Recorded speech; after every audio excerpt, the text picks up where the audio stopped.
Hello there, everybody. Okay, yesterday in that Shakespeare Girls group, we talked a little bit about whether or not Shakespeare would have drunk coffee because at the start of the 17th century is when Queen Elizabeth commissioned London coffee merchants to go and start trading in commodities like coffee for Britain. And I promised you that we would go a little bit more into detail in here in the members area. And so this is a more in-depth look at that. What we know about coffee in the start of the 17th century is that Leonard Raoulf, and I don't know if I'm saying his name correctly. I can write it because I've done lots of reading about this, but it's Leonard Raoulf. He was a German physicist, a botanist, and a world traveler. So he got around a lot and he saw lots of things, and he was also a writer. And from his account in 1583, we know that coffee was available in England no later than the 16th century. And since that's during Shakespeare's lifetime, the idea of Shakespeare drinking coffee seemed plausible. Well, how was coffee available in England? What made it available there? How did it get there? It didn't start in England. England wasn't natively growing coffee plants, so how did it get there?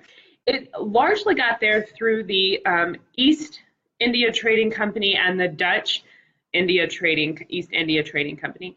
And basically, there was a lot of trading going on. There was a lot of money changing hands, and the British and the Dutch were competing to have a monopoly over the East India trading.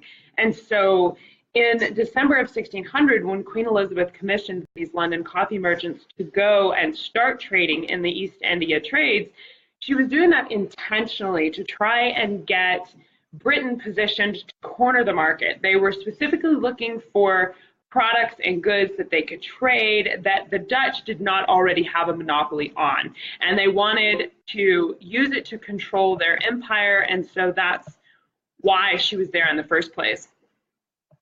And then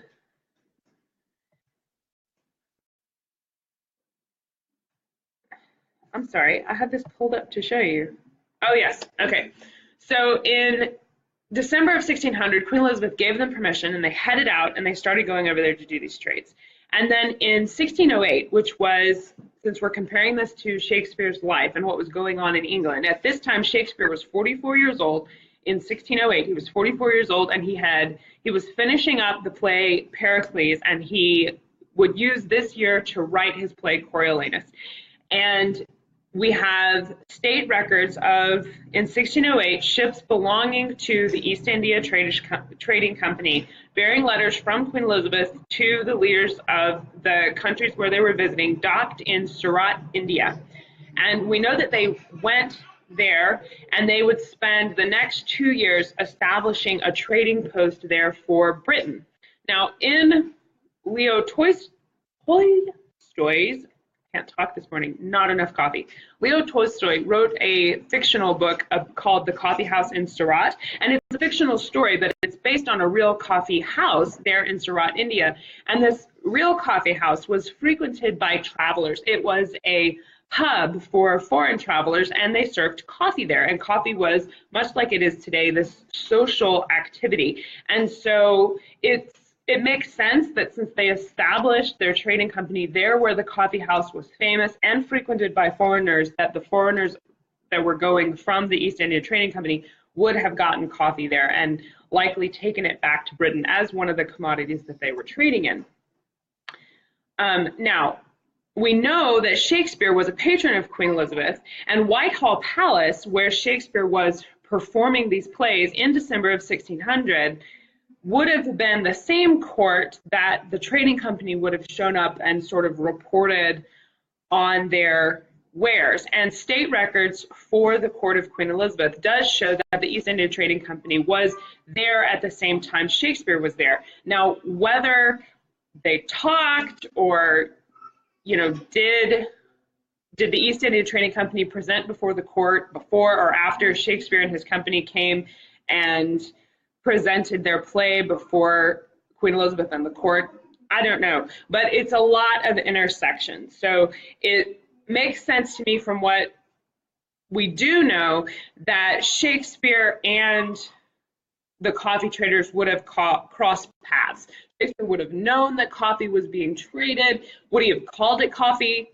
You know, I don't know. But all of this trading culture and the establishing of the British East India Trading Company in India and Queen Elizabeth's focus on that, Shakespeare's knowledge of the court, knowledge of Queen Elizabeth, and all of that he put into his plays, it would make sense that he definitely knew about coffee.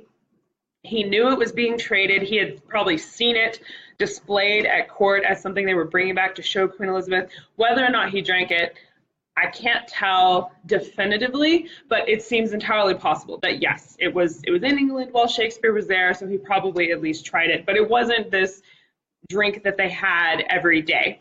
The first real coffee house, like we think of as, you know, a place where you can go and pay money to get coffee, the first one of those didn't actually appear in England until 1652, was the very first one that was founded at St. Michael's Alley in Cornhill, London. It was the very first one. It's my understanding that there's one in Oxford that was one of the first, if not the first, coffee house in London, and it's still there.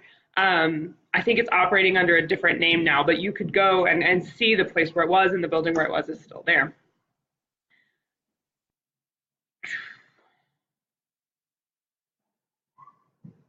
So during Shakespeare's time, the coffee industry was growing in popularity. It would not be long after, it was about 40 years after his death, that the first coffee house was founded, and coffee itself was a very controversial subject. It's funny to think about coffee being controversial now because everybody drinks it. It's just such a normal kind of innocuous thing now, but then it was associated with religion, it was associated with relationships, and there were some very strong opinions from very high-ranking people, and it caused a lot of political upheaval as to whether or not it should be allowed or not allowed. And so it didn't come into fashion as far as something people would go and drink on a daily basis or for breakfast until about 40 years after Shakespeare's death. So it was not likely that he drank it while he was writing unless someone that he knew from court had gifted it to him, and of course we don't necessarily have records of that.